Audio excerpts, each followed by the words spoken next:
নমস্কার বন্ধুরা, নমস্কার। আনমেক্স ক্রিয়েশনে আমরা দুই যা আবার চলে এসেছি। তো অনেকদিন ভিডিও করা হয় না, অনেকদিন পর আমরা একটু ইচ্ছা হলো, সময় পেলাম করার জন্যে।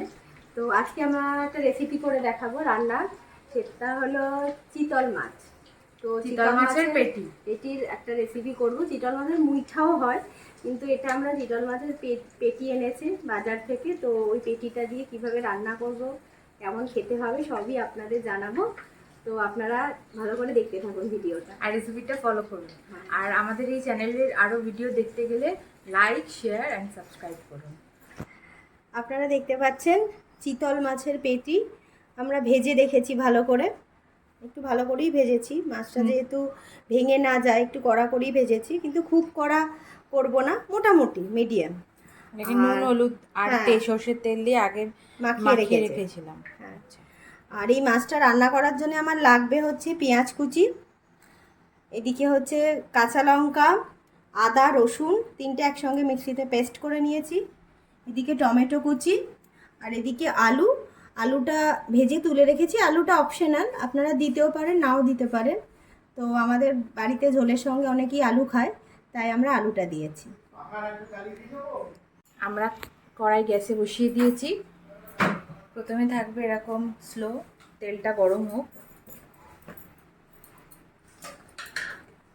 মাছ ভাজা এই তেলেই হয়েছে, কিছুটা তেল সরিয়ে রেখে এই তেলের মধ্যেই আমরা মাছের তরকারিটা করব।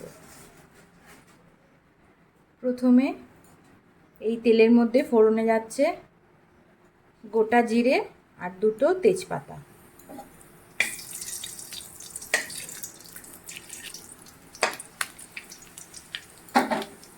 তেলের উপরে গোটা জিরে আর তেজপাতা যখন ভালোভাবে ভাজা হয়ে যাবে, কাঁচা গন্ধটা চলে যাবে, তারপরে এই তেলের উপরে দিয়ে দেব পেঁয়াজ কুচি।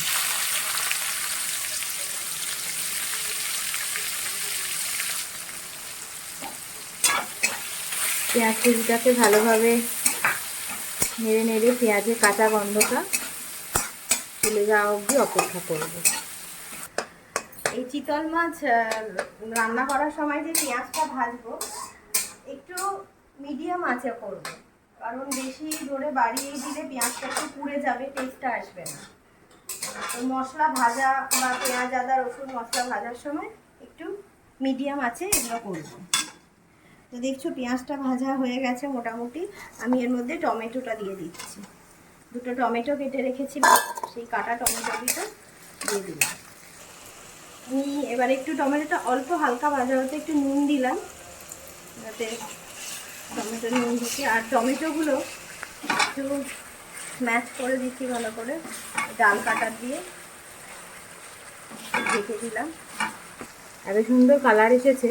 এর মধ্যে এবার যাচ্ছে আদা, রসুন আর কাঁচা লঙ্কা বাটা।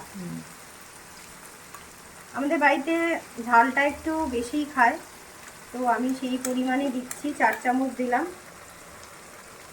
আপনারা আপনাদের যেই অনুযায়ী ঝাল খায় সেই হিসাবে লঙ্কাটা দেবে, কাঁচা লঙ্কা। আমি মোটামুটি 10টার মতো কাঁচা লঙ্কা পেস্ট করেছি, তার সঙ্গে আদা রসুনটা। মশলাটা ভাজা ভাজা হচ্ছে, সেই সময় আমি একটু কিছু যে গুঁড়ো মশলাটা আমি দেবো সেটা একটু জলে ভালো করে ভিজিয়ে রাখছি। আমি দিলাম এর মধ্যে 2.5 চামচের মতো হলুদ গুঁড়ো। আমি যেহেতু লঙ্কা বাটা দিয়েছি, ওই জন্য আমি কাশ্মীরি লঙ্কার গুঁড়ো দিচ্ছি 2 চামচের মতো, যাতে রঙটা একটু আসে। আর দিলাম হচ্ছে জিরের গুঁড়ো 1 চামচ জিরের গুঁড়ো দিলাম। আর দিলাম 1 চামচ ধনের গুঁড়ো, ছোটো চামচের 1/2 চামচের মতো একটু লঙ্কার গুঁড়ো দিলাম। এই মশলাটা গুলিয়ে নেওয়ার সুবিধা হচ্ছে একটু জল লাগবে, মশলাটা পুড়বে না। আমরা মশলা কাঁচা দিই, তাই জন্য একটু জলের মধ্যে ভিজিয়ে রাখলে মশলাটা কিছুক্ষণ 2-3 মিনিট, তাহলে মশলাটা খুব ভালোভাবে মিশে যায় সবকটা মশলা, আর কড়াইতে দিলেও মশলাটা পুড়ে যায় না। এদিকে আমি এটাও নাড়াতে শুরু করেছি। আমার রেসিপি হচ্ছে চিংড়ি মাছের মালাইকারি। ওটা আপনাদের অন্যদিন দেখাবো। আজকে আমাদের বাড়িতে গেস্ট আসবে। কি আসবে বল? আজকে আমাদের বাড়িতে মেজদি আসবে। মেজদি মানে হচ্ছে মহুয়া চৌধুরী।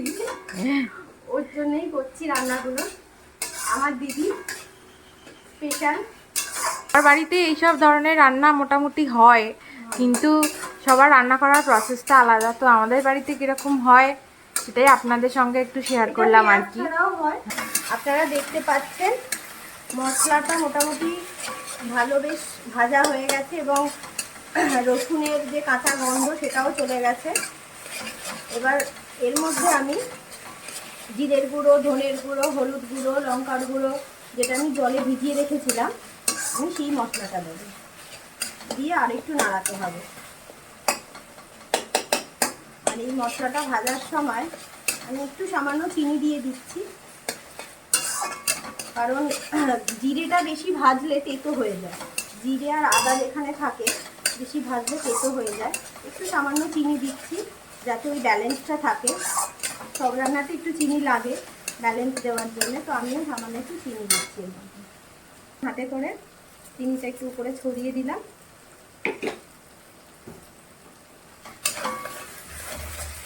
মশলাটা দেখতে তেল তেল ছেড়ে গেছে, বেশ বোঝাই যাচ্ছে যে মশলাটা রেডি হয়ে গেছে।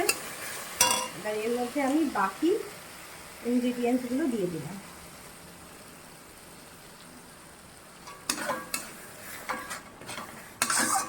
ও যা সুন্দর কালার এসেছে না, একদম ঘর দারুণ হয়েছে দেখতে। জল দিলাম একটু সামান্য। এবার এই মশলাটাই আমি একটু কষবো, মিডিয়াম ফ্লেমেই কষবো, যাতে ব্যাপারটা মশলাটা পুড়ে না যায়।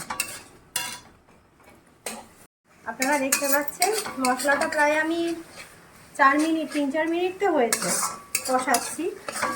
মোটামুটি এই মশলাটাও রেডি হয়ে এসেছে, কারণ তেল ছেড়ে গেছে, দেখতেই পাচ্ছেন। এবার এর মধ্যে আমি গরম জল দেব।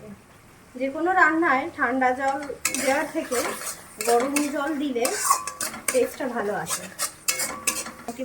ওপারে গরম জল হচ্ছে, ওটা মশলারই গামলা, ওই জন্য জলটার রংটা এরকম হয়েছে। আর এদিকে মশলায় পেঁয়াজ টমেটো একদম পুরো গলে গেছে। আমি আলুগুলো এর মধ্যে দিয়ে দিলাম।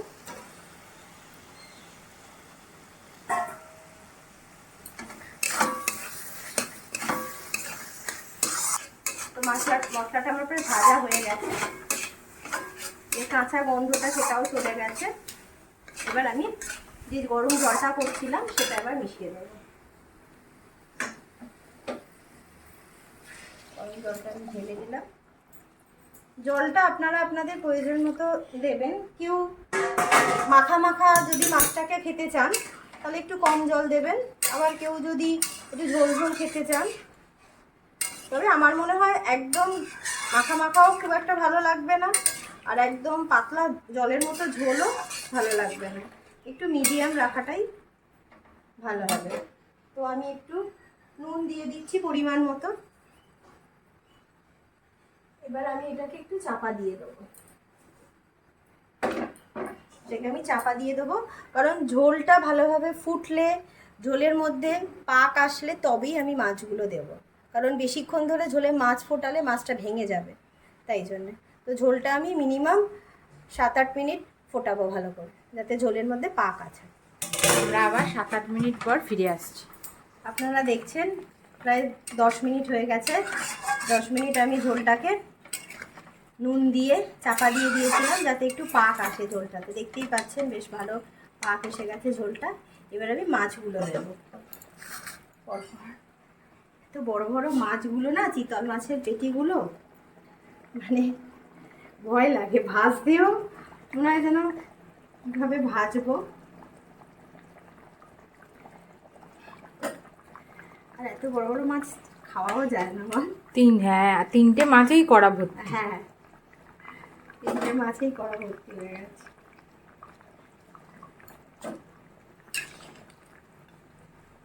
এই মাছগুলো দিয়ে কতক্ষণ ফোটাতে হবে? আরো 10 মিনিট। মাছগুলো দিয়ে আরও 10 মিনিট ফোটাতে হবে, কারণ মাছ বেশি ফোটালে তো মাছ ভেঙে যাবে। এই তেলটাও দিয়ে দেওয়া হবে। দিয়ে দিলাম। এই মাছগুলো প্রচন্ড কাঁটা হয়, খাওয়ার সময় খুব সাবধানে খেতে হয়। কাঁটা থাকে না, চিতল মাছের পেটিতে কাঁটা থাকে না, কাঁটা হচ্ছে এই হ্যাঁ ওই গাদার দিকে, গাদার দিকে পেটিতে না, গাদায়। কারণ তেমনি খেতেও টেস্ট। হ্যাঁ নিয়মই হচ্ছে কাঁটা মাছের টেস্ট, যেমন ইলিশ মাছ, চিতল মাছ। আমি এবার চাপা দিয়ে দিচ্ছি। হ্যাঁ, ঝোলটা 10 মিনিট ফুটুক। ঝোল ফুটে এসেছে, প্রায় 10 মিনিট হয়ে গেছে, তাই তো? হ্যাঁ হ্যাঁ 10 মিনিট হয়ে গেছে। মাছগুলো হয়ে এসেছে। এবার কিচ্ছু না, সামান্য একটু ঘি আর গরম মশলা দিয়ে 1 চামচ ঘি দিলাম,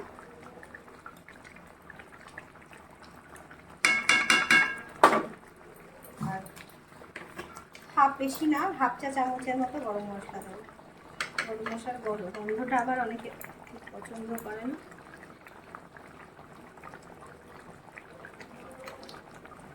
সামান্য গরম মশলা দিলাম, এবার আমি গ্যাসটাকে অফ করে দেবো। তারপর মাছগুলো তোলাটাও একটা, আমার তো ভয় লাগে যেই না ভেঙে যায়। গরম মশলা ঘিটা মিশে গেছে ঝোলের সঙ্গে, গ্যাসটাকে অফ করে দিলাম।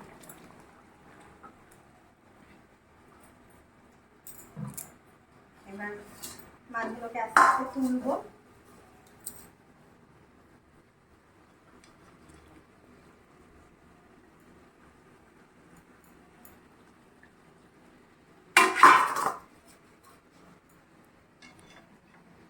মাছগুলো কিন্তু একদমই ভাঙেনি, যেরকম ভাজা হয়েছিল সেরকমই আছে।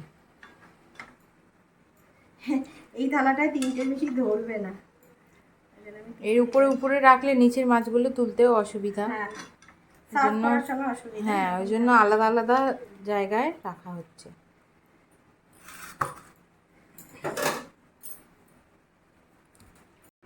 এই যে দেখতেই পাচ্ছেন, আমাদের বাড়িতে যে স্পেশাল গেস্ট আসার কথা ছিল এসে গেছে, আমাদের ম্যাডাম মিসেস মহুয়া চৌধুরী, যার জন্য চিতল মাছ আর চিংড়ি মাছের মালাইকারি হয়েছে। হ্যাঁ, আমরা খেতেও দিয়ে দিয়েছি।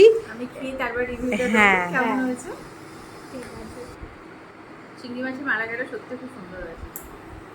এবার এটা খেয়ে দেখবো এটা কেমন আছে, তারপরে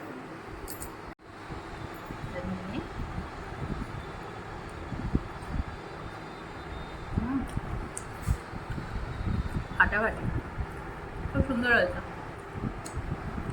সত্যি খুব সুন্দর হয়েছে। মাছটাও খুব ভালো। তো ব্যাস, দিদি যখন বলেই দিয়েছে ভালো হয়েছে, তার মানে সত্যি ভালো হয়েছে তো, না মন একদম, রাখতে একদম। বলছো? না না, মন আবার রাখবো না, খারাপ বলে বলে দিতাম। তো ঠিক আছে, আজকের মতন টাটা, আবার দেখা হবে অন্য কোনো রেসিপি নিয়ে। দিদি তুমি আবার এসো বাড়িতে, একদম, আবার তোমাকে ভালো মন্দ রান্না করে খাওয়ানো হবে। খুব সুন্দর হয়েছে, দুজনে রান্না করেছে। ও বাবা,